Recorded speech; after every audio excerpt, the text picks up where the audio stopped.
Bakın nasıl oluyor. Uzun boylu iri yarıyla.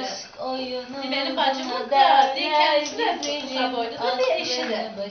Benim çocuklarım iri yarıydı, kiloluydu diye onun sayısı. Benimkiler seninki gibi gelişsin diye durmadan değil. Seninkiler iri yarıda, benimkiler ufak tefekti. Nüfus önüne geçtiği için benimkiler normal olmuş, onunkiler kilolu olmuş. Sakın zorla verme. Tabii canım. Söyle bir kez oynuyor bak. Sen çekim mi yapıyorsun?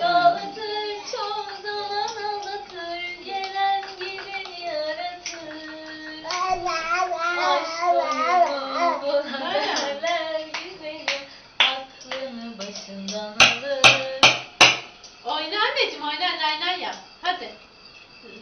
Hadi. Canlı bir şey söyle. Hala söyle, hala söyle. Ama çocuk romantik bak. Romantikte daha güzel sallanıyor şu an. Dans ediyor.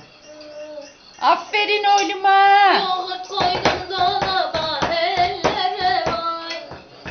Yoğurt koydum dolaba Sen ellere vay. oynayabiliyor musun baba? Bugün Düşer diye bak. kanama. Kendini sağlam almış ellerine bak, bırakmıyor. Ellere vay. Bugün başım kanama. Bugün başım kanama.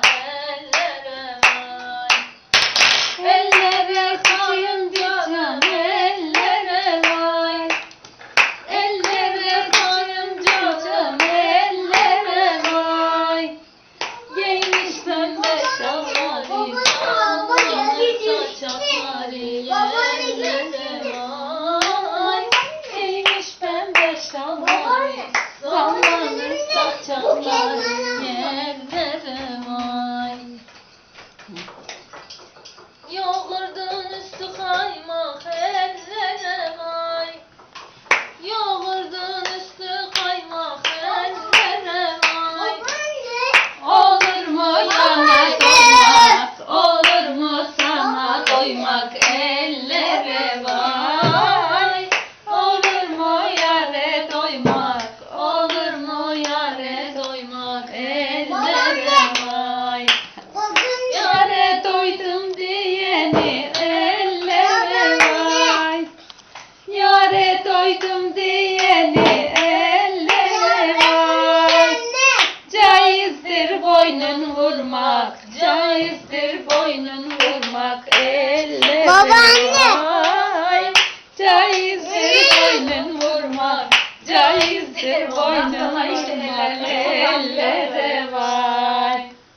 Ellere hanım canım, ellere vay.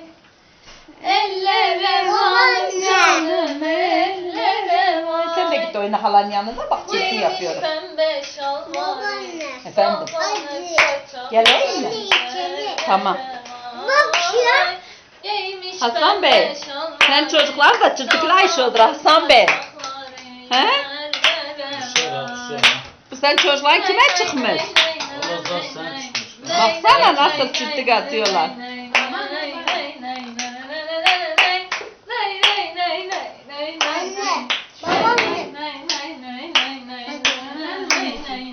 Omuz sallıyor bu. He popo sallıyor. Omuz yani. Omuzunu nereden biliyorsun? Senin yerin ben de yerim ben. Ben bunu bir çekeyim. Şeker. Babaanne